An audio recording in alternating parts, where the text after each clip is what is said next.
اعوذ باللہ من الشیطان الرجیم، پناہ مانگتا ہوں میں اللہ کی شیطان مردود کے شر سے۔ بسم اللہ الرحمن الرحیم، شروع اللہ کے نام سے جو بڑا مہربان نہایت رحم فرمانے والا ہے۔ یا ایہا الذین آمنوا ان تطیعوا الذین کفروا یردوکم علی اعقابکم فتنقلبوا خاسرین۔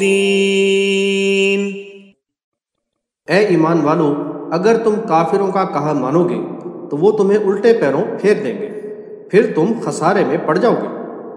حاشیہ نمبر 171۔ پہلے بھی یہ مضمون حاشیہ 116 میں آ چکا ہے کہ ایمان والوں کو اہل کتاب کی بات ماننے سے منع کیا گیا تھا۔ یہاں یہ بات ایک دوسرے حوالے سے کہی گئی ہے کہ غزوہ احد میں مومنوں کو جو بھاری نقصان ہوا، بڑی تعداد میں شہید اور زخمی ہوئے، اس صورتحال میں مومنوں کو سخت دھچکا لگا تھا، لیکن کفار یہود اور منافقین بہت خوش ہوئے تھے اور اس صورتحال سے فائدہ اٹھا رہے تھے۔ ایمان والوں کو طعن و تشنیع کرتے اور ورغلاتے تھے کہ اگر یہ دین سچا ہوتا تو یہ لوگ اس طرح شکست سے دوچار نہ ہوتے، ابھی موقع ہے واپس آبائی دین پر آ جاؤ اور کفار سے صلح کر لو، ورنہ اگر وہ دوبارہ حملہ کریں گے تو پھر شکست کھاؤ گے۔ مومنوں کو آگاہ کیا گیا کہ وہ ایسے شیطانی حربوں سے بچیں اور ان کی باتوں میں نہ آئیں، ورنہ اس بات کا خطرہ ہے کہ ان سے متاثر ہو کر وہ دین حق سے پھر جائیں اور پھر اسی خسارے کے گڑھے میں جا گریں جس سے اللہ نے انہیں نعمت ایمانی کے ذریعہ بچایا ہے۔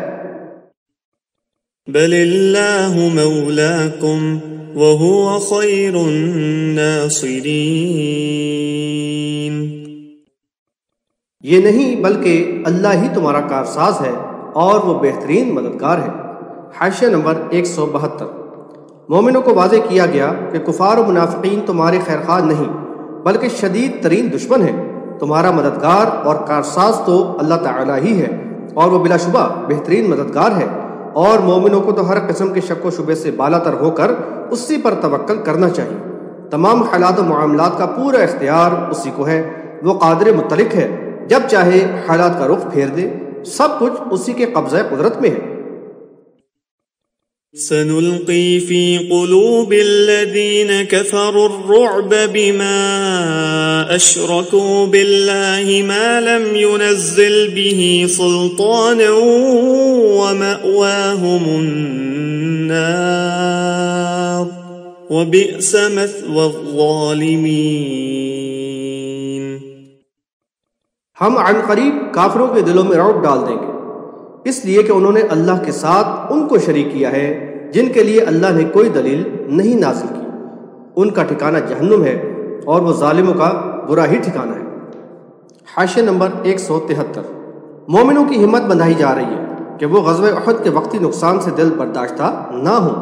ان کو اس طرح آزمائش پہ مبتلا کیا گیا ہے تاکہ ان کی تربیت اور اصلاح ہو، ایمان میں مزید پختگی ہو اور وہ آئندہ زیادہ عزم و اعتماد کے ساتھ دشمن کا مقابلہ کر سکے۔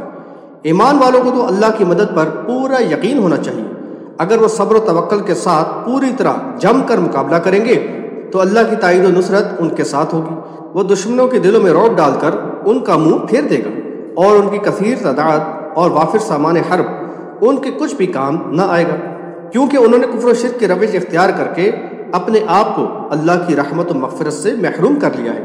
تو اب ان کے لیے دنیا میں بھی ذلت و رسوائی ہے اور آخرت پہ جہنم کا شدید عذاب مقدر کر دیا گیا ہے۔ غزوہ احد میں اللہ نے کفار کے دلوں میں رعب ڈال دیا، لہذا انہوں نے پلٹ کر بھی حملہ کرنے کی ہمت نہ کی۔ وَلَقَدْ صَدَقَكُمُ اللَّهُ وَعْدَهُ إِذْ تَحُسُّونَهُم بِإِذْنِهِ حتى إذا فشلتم وتنازعتم في الأمر وعصيتم من بعد ما أراكم ما تحبون منكم من يريد الدنيا ومنكم من يريد الآخرة ثم صرفكم عنهم ليبتليكم ولقد عفا عنكم والله ذو فضل على المؤمنين۔ اور بلا شبہ اللہ نے اپنا وعدہ تمہیں سچا کر دکھایا جب تم اس کے حکم سے احد میں ان کو کاٹ رہے تھے، یہاں تک کہ جب تم نے کمزوری و بزدلی دکھائی اور نبی کے حکم میں تم نے تنازع کیا اور حکم عدولی کی، اس کے بعد کہ تمہیں وہ دکھایا گیا جو تم چاہتے تھے۔ تم میں سے بعض دنیا چاہتے تھے اور بعض آخرت چاہتے تھے، پھر اللہ نے تمہیں ان کافروں سے پھیر دیا تاکہ تمہیں آزمائے، اور بے شک اس نے تمہیں معاف بھی کر دیا، اور اللہ مومنوں پر بڑے فضل والا ہے۔ حاشیہ نمبر 174۔ ایمان والوں کے ساتھ اللہ کا وعدہ ہے کہ اگر وہ ایمان پر قائم رہے تو غلبہ اور فتح و کامرانی ان کا مقدر ہوگی۔ مزید تفصیل حاشیہ 158 میں ملاحظہ کریں۔ اللہ تعالیٰ نے غزوہ احد میں اپنا وعدہ سچا کر دکھایا، چنانچہ جنگ کی ابتدا میں مومنوں کو غلبہ حاصل ہوا اور انہوں نے کفار کو خوب قتل کیا، یہاں تک کہ دشمنوں نے راہ فرار اختیار کی، جس کی کچھ تفصیل اوپر آ چکی ہے۔ لیکن جب احد کے درے پر تعینات عبداللہ بن جبیر رضی اللہ عنہما کے ساتھیوں نے یہ صورتحال دیکھی تو اپنے سالار کے سمجھانے اور سختی سے منع کرنے کے باوجود حکم عدولی کی اور درہ کا اہم محاذ چھوڑ دیا اور مال غنیمت جمع کرنے لگ گئے۔ اس کا نتیجہ یہ ہوا کہ دشمنوں کو پلٹ کر حملہ کرنے کا موقع مل گیا اور صورتحال یکسر بدل گئی۔ مزید تفصیل حاشیہ 143 اور 165 میں ملے گی۔ اسی صورتحال کا یہاں ذکر کیا گیا۔ حاشیہ نمبر 175۔ یہاں دو گروہوں کا ذکر کیا گیا ہے، ایک کمزور ایمان والے جو جلد ہی دنیا کی طرف جھک جائیں، دوسرے مخلص جانثار آخرت کے سچے طلبگار۔ چنانچہ جن لوگوں کو فتح کے بعد مال غنیمت کی طلب تھی وہ اس کو دیکھ کر بے دھڑک اس کی طرف دوڑ پڑے اور اللہ اور رسول کے حکم کی ذرا بھی پرواہ نہ کی، تاہم ان کے طرز عمل کو اللہ نے معاف فرما دیا۔ اب صحابہ کرام رضی اللہ عنہم کو خطاب کر کے تمام اہل ایمان کو بتایا جا رہا ہے کہ دنیا کے طلبگاروں کا یہی انداز ہوتا ہے کہ وہ اللہ کی رحمت و مغفرت اور اخروی کامیابی کے مقابلے میں دنیاوی مفادات اور مال و زر کو ہی ترجیح دیتے ہیں۔ یہ خصلت ایمان کے منافی ہے۔ اس کے برعکس شعور کے ساتھ ایمان لانے والوں کو اس بات کا پورا احساس ہوتا ہے کہ ان کے رب سے جو معاہدہ ہوا ہے اس کے تحت جان و مال اس کی راہ میں قربان کر کے ہی جنت کے حقدار بن سکتے ہیں۔ پھر وہ نہ تو حکم عدولی کرتے ہیں اور نہ فرائض سے پہلو تہی کر کے دیوانہ وار دنیا کے پیچھے دوڑتے ہیں۔ عبداللہ بن جبیر رضی اللہ عنہما کے ساتھ ثابت قدم رہ کر شہادت سے ہمکنار ہونے والوں میں یہی جذبہ کار فرما تھا۔ وہ صحیح معنوں میں آخرت چاہنے والے تھے، اور اسی طرح دوسرے جانثار بھی جنہوں نے ان شدید حالات میں بھی ثابت قدم رہ کر دشمن کا مقابلہ کیا اور پھر بعد میں بھی نبی صلی اللہ علیہ وسلم کے حکم پر دشمنوں کے تعاقب کے لیے چل پڑے، ان کا ذکر بعد کی آیات میں آیا ہے۔ حاشیہ نمبر 176۔ جیسا کہ اوپر بیان کیا گیا، اس جنگ کے پہلے مرحلے میں مومنوں کو اللہ تعالیٰ نے فتح سے ہمکنار فرمایا اور کفار شکست کھا کر بھاگ کھڑے ہوئے اور مومنوں نے ان کا تعاقب کیا، لیکن عبداللہ بن جبیر رضی اللہ عنہما کے ساتھیوں کی غلطی کی وجہ سے اللہ تعالیٰ نے حالات کا رخ پھیر دیا۔ اس غلطی کی پاداش میں مومنوں کو شدید آزمائش سے دوچار ہونا پڑا۔ کفار نے انہیں دونوں طرف سے نرغے میں لے لیا اور انجام کار انہیں سخت نقصان اٹھانا پڑا۔ یہ ایمان والوں کے لیے آزمائش تھی تاکہ آئندہ کے لیے وہ سنبھل جائیں اور پوری طرح محتاط رہیں۔ حاشیہ نمبر 177۔ یہ اللہ تعالیٰ کا فضل و کرم ہے کہ میدان جنگ میں ان حالات میں آزمائش سے دوچار کر کے مومنوں کی تربیت فرما دی، نیز مخلصین کے ساتھ قصور واروں کو بھی معاف فرما دیا تاکہ کمزور ایمان والوں کو اپنی اصلاح کا موقع ملے اور پھر آئندہ ان کی جانچ ہو جائے۔ بلا شبہ اللہ تعالیٰ مومنوں پر بہت ہی زیادہ فضل و کرم فرمانے والا ہے۔ یہ بھی اس کا فضل و کرم تھا کہ کفار جنگ میں بظاہر برتری کے باوجود میدان چھوڑ کر چلے گئے، اور پھر جب نبی صلی اللہ علیہ وسلم نے صحابہ کرام رضی اللہ عنہم کے ساتھ ان کا پیچھا کیا تو پلٹ کر آنے کی ان میں ہمت نہ ہوئی، اور اس طرح جنگ غیر فیصلہ کن حالات میں ہی اختتام پذیر ہوئی۔ إذ تصعدون ولا تلوون على أحد والرسول يدعوكم في أخراكم فأثابكم غما بغم لكي لا تحزنوا على ما فاتكم ولا ما أصابكم والله خبير بما تعملون۔ جب جنگ احد میں تم دوڑے چلے جا رہے تھے اور کسی کی طرف بھی مڑ کر نہ دیکھتے تھے اور رسول تمہیں تمہارے پیچھے سے بلا رہے تھے، پھر اللہ نے تمہیں رنج پر رنج دیے تاکہ جو کچھ تم نے کھویا اور جو مصیبت تمہیں پہنچی اس پر غمگین نہ ہو، اللہ تمہارے کاموں سے خوب باخبر ہے۔ حاشیہ نمبر 178۔ غزوہ احد کے حالات اوپر بیان کر دیے گئے ہیں۔ کفار کے دوبارہ اچانک حملہ سے انتشار و ابتری کی جو صورتحال پیدا ہو گئی تھی، اس کے حوالے سے مومنوں کو ان کی لغزشوں کا احساس دلاتے ہوئے بتایا جا رہا ہے کہ یاد کرو کہ تم لوگ ایک طرف دوڑے چلے جا رہے تھے اور رسول صلی اللہ علیہ وسلم کی آواز پر بھی توجہ نہ دے رہے تھے۔ اس سلسلے میں صحیح بخاری میں برا بن عازب رضی اللہ عنہ کی روایت کا خلاصہ یہ ہے کہ جب عبداللہ بن جبیر رضی اللہ عنہما کے ساتھی حکم عدولی کر کے مال غنیمت پر ٹوٹ پڑے اور پھر شکست خوردہ بھاگتے ہوئے کفار نے رخ پھیر کر یکا یک جنگ شروع کر دی تو مسلمین منتشر ہو کر بھاگنے لگے اور نبی صلی اللہ علیہ وسلم انہیں پیچھے سے آواز دے رہے تھے۔ اس وقت نبی صلی اللہ علیہ وسلم کے ساتھ صرف 12 افراد رہ گئے تھے۔ بحوالہ بخاری کتاب الجہاد والسیر باب ما یکرہ من التنازع والاختلاف فی الحرب، اس آیت میں اسی طرف اشارہ ہے۔ حاشیہ نمبر 179۔ اللہ نے مومنوں کو سرزنش کے طور پر آزمائش میں ڈالا، مختلف قسم کے رنج و غم کی کیفیت میں مبتلا کیا، مال غنیمت بھی ہاتھ نہ آیا، بڑی تعداد میں مومن شہید اور زخمی ہوئے، یہاں تک کہ رسول اللہ صلی اللہ علیہ وسلم بھی زخمی ہوئے، اور رنج پر رنج یہ تھا کہ رسول اللہ صلی اللہ علیہ وسلم کی شہادت کی افواہ پھیل گئی، جس سے ان پر گویا غم و اندوہ کا پہاڑ ٹوٹ پڑا، جس کی تفصیل اوپر آ چکی ہے۔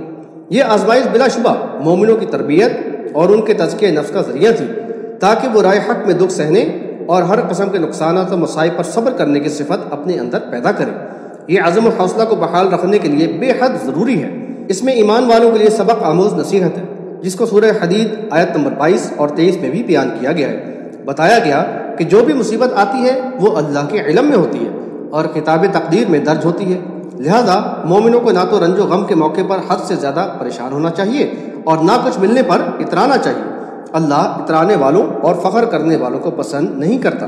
مومن تنگی اور رنج و غم کے موقع پر صبر کرتا ہے اور خوشحالی اور فراخی کے موقع پر شکر کرتا ہے۔ دونوں صورتوں میں اس کے لیے خیر ہے۔ یہ معاملہ صرف مومن ہی کے ساتھ ہے، کسی اور کے ساتھ نہیں۔ بحوالہ مسلم کتاب الزہد باب امرہ کلہ خیر۔ ثم أنزل عليكم من بعد الغم أمنة نعاسا يغشى طائفة منكم وطائفة قد أهمتهم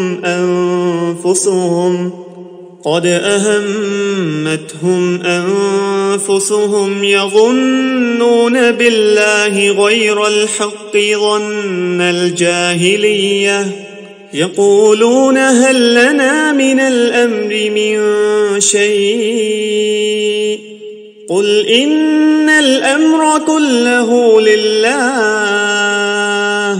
يخفون في أنفسهم ما لا يبدون لك يقولون لو كان لنا من الأمر شيء ما قتلنا هاهنا قل لو كنتم في بيوتكم لبرز الذين كتب عليهم القتل إلى مضاجعهم وليبتلي الله ما في صدوركم وليمحص ما في قلوبكم فالله عليم بذات الصدور۔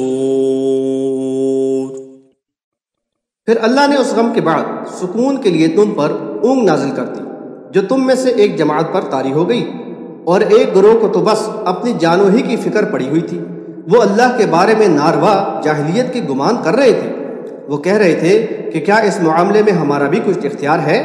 اے نبی صلی اللہ علیہ وسلم، تم کہہ دو کہ سارا معاملہ اللہ ہی کا ہے۔ یہ جو بات دلوں میں چھپاتے ہیں وہ تم پر ظاہر نہیں کرتے۔ کہتے ہیں کہ اس معاملے میں اگر ہماری بات کچھ بھی چلتی تو ہم اور ساتھی یہاں قتل نہ ہوتے۔ اے نبی صلی اللہ علیہ وسلم، کہہ دو کہ اگر تم اپنے گھروں میں بھی ہوتے تو جن کے لیے قتل ہونا لکھ دیا گیا تھا وہ تو ضرور اپنی قتل گاہوں کی طرف نکل آتے، تاکہ جو کچھ تمہارے سینوں میں ہے اللہ اسے آزما لے، اور جو تمہارے دلوں میں ہے اسے خالص کر دے، اللہ دلوں کے حال کا خوب جاننے والا ہے۔ حاشیہ نمبر 180۔ پھر مخلص مومنوں پر اونگ طاری کر دی گئی، جس سے ان کو قلبی سکون ملا اور ذہنی کلفت و اضطراب کی کیفیت جاتی رہی، اور پھر ایمان و توکل علی اللہ کے ساتھ ان کا عزم و حوصلہ بحال ہو گیا، اور وہ رسول اللہ صلی اللہ علیہ وسلم کی پکار پر لبیک کہہ کر دشمن کے مقابلہ میں جم گئے۔ ابو طلحہ رضی اللہ عنہ بیان کرتے ہیں کہ احد میں ہم پر ایسی اونگ طاری ہوئی کہ تلوار کئی مرتبہ میرے ہاتھ سے گری، میں اسے پکڑتا اور وہ گر جاتی، میں پھر اسے پکڑتا اور وہ پھر گر جاتی۔ بحوالہ بخاری کتاب التفسیر سورہ آل عمران۔ حاشیہ نمبر 181۔ دوسری طرف منافقوں کا ایک گروہ بھی فوج میں شامل تھا، جو عبداللہ بن ابی کے ساتھیوں کے علاوہ تھا۔ ان پر دشمن کی ہیبت اور خوف طاری تھا، اور ان کو رسول صلی اللہ علیہ وسلم اور اسلام کی فکر کی بجائے بس اپنی ہی جانوں کی پڑی ہوئی تھی۔ دراصل انہی دلوں میں اپنی جانوں کی فکر ہوتی ہے جو فکر آخرت سے خالی ہوں۔ ترمذی کی حسن صحیح روایت میں ابو طلحہ رضی اللہ عنہ بیان کرتے ہیں کہ یہ دوسرا گروہ منافقین کا تھا، جنہیں اپنے علاوہ کسی اور بات کی فکر نہ تھی۔ وہ تو سب سے زیادہ بزدل، سب سے زیادہ مرعوب اور سب سے زیادہ حق کا ساتھ چھوڑنے والے تھے۔ بحوالہ ترمذی کتاب التفسیر سورہ آل عمران۔ حاشیہ نمبر 182۔ یہاں ان منافقوں کے ہی انداز فکر کی نشاندہی کی گئی ہے تاکہ مومن اس کے غلط اثرات سے محفوظ رہے۔ فرمایا کہ یہ منافق اللہ تعالیٰ کے بارے میں نازیبہ اور جاہلانہ گمان کر رہے تھے کہ اگر یہ دین برحق ہوتا تو اللہ کی مدد ان کے ساتھ ضرور ہوتی اور یہ اس طرح شکست سے دوچار نہ ہوتے۔ وہ شکوہ کرتے ہوئے یہ بھی کہہ رہے تھے کہ کیا جنگی معاملات اور فیصلوں میں ان کا بھی کوئی اختیار ہے اور ان کی رائے کی بھی کوئی اہمیت ہے؟ یہ وہی انداز فکر تھا جو عبداللہ بن ابی اور اس کے ساتھ پیچھے رہ جانے والوں کا تھا۔ ان کو واضح کر دیا گیا کہ تمام معاملات اور فیصلوں کا سارا اختیار اللہ تعالیٰ ہی کے پاس ہے۔ وہ اپنے فیصلے بذریعہ وحی نبی صلی اللہ علیہ وسلم کے پاس بھیجتا ہے، اور نبی صلی اللہ علیہ وسلم اور اہل ایمان ان فیصلوں پر عمل پیرا رہنے کے پابند ہیں۔ نیز یہ کہ مومنوں کا تو اللہ ہی پر توکل ہوتا ہے کہ فتح و کامیابی اللہ کی نصرت اور مشیت پر ہی موقوف ہے۔ حاشیہ نمبر 183۔ ایمان والوں کو آگاہ کیا گیا ہے کہ وہ منافقوں پر نہ تو اعتماد کریں اور نہ ان کی باتوں سے متاثر ہوں۔ ان کا ظاہر و باطن یکساں نہیں، وہ اپنے نفاق اور خبث باطن کو پوشیدہ رکھتے ہیں اور اپنے آپ کو مومنوں کا بھئی خواہ ظاہر کر کے ان میں بددلی پھیلاتے ہیں۔ چنانچہ مومن ان کے اس طرز عمل سے دھوکے میں آ جاتے ہیں اور ان کے باہمی اعتماد اور ایمان کو نقصان پہنچانے والے باتوں سے متاثر ہو جاتے ہیں۔ حاشیہ نمبر 184۔ اوپر بتایا گیا کہ ان منافقوں کا انداز فکر عبداللہ بن ابی اور اس کے ساتھیوں جیسا تھا جس کو وہ چھپائے ہوئے تھے، لیکن اب وہ اس کو ظاہر کیے بغیر نہ رہ سکے اور کہنے لگے کہ اگر ہمارا مشورہ مان لیا جاتا اور مدینہ میں رہ کر ہی مقابلہ کیا جاتا تو شکست نہ ہوتی اور اتنی جانیں نہ جاتی۔ حاشیہ نمبر 185۔ ان کے انداز فکر پر چوٹ لگاتے ہوئے بتایا گیا کہ موت کا معاملہ میدان قتال پر ہی منحصر نہیں، یہ تو مقررہ وقت پر کسی بھی جگہ آ سکتی ہے، اور جس کے لیے قتل ہونا مقدر کر دیا گیا ہے تو وہ ضرور بالضرور اپنے قتل گاہ پہنچ کر ہی رہے گا۔ اللہ کا لکھا ہوا نہ مٹ سکتا ہے اور نہ بدل سکتا ہے۔ تفسیر کے لیے حاشیہ 166۔ مزید بتایا گیا کہ یہ آزمائش اس لیے تھی تاکہ سینوں میں جو کچھ چھپا ہے اللہ تعالیٰ اسے ظاہر کر دے، یعنی منافقوں کا نفاق اور ایمان والوں کی کمزوری، اور اس طرح منافقوں کو چھان کر الگ کر دے اور مخلص مومنوں کو ایسی کمزوریوں سے پاک کر دے۔ اللہ تو دلوں کے حال سے خوب باخبر ہے ہی، لیکن وہ آزمائش کے ذریعے مومنوں کو بھی دکھا دیتا ہے کہ منافق کون ہے۔ ان الذين تولوا منكم يوم التقى الجمعان انما استزلهم الشيطان ببعض ما كسبوا ولقد عفى الله عنهم ان اللہ غفور حلیم۔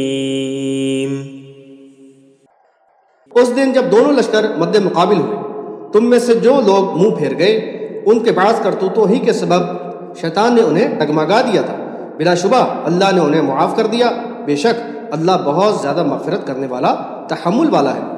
حاشیہ نمبر 186۔ یہاں ایک اہم نفسیاتی پہلو کی نشاندہی کی گئی ہے۔ جب دونوں لشکروں میں مٹ بھیڑ ہوئی تو مخلص مومن تو دشمنوں سے جم کر لڑے، لیکن جن لوگوں میں کچھ کمزوریاں تھیں جو پہلے ہی ان کے طرز عمل سے ظاہر ہو چکی تھیں، وہ مقابلہ کے دن ہی ان کی کارکردگی پر اثر انداز ہوئی۔ شیطان کو وسوسہ اندازی کا موقع ملا اور وہ ڈگمگا گئے۔ مقابلہ کے دن شیطان کا ان کو متزلزل کر دینا دراصل ان کی پچھلی کمزوریوں کی وجہ سے تھا جس پر وہ پہلے قابو نہ پا سکے تھے۔ بہرحال اللہ تعالیٰ نے انہیں معاف فرما دیا اور اصلاح کا موقع دے دیا۔ بے شک اللہ بہت زیادہ معاف فرمانے والا اور تحمل والا ہے۔ یہ بات بھی ذہن نشین کر لی جائے کہ جب اللہ نے معاف فرما دیا تو اب اس کی گنجائش نہ رہی کہ کوئی صحابہ کرام رضی اللہ عنہم پر زبان طعن دراز کرے اور ان کی عیب جوئی کر کے کردار کشی کی مذموم کوشش کرے۔ رضی اللہ عنہم ورضوا عنہ۔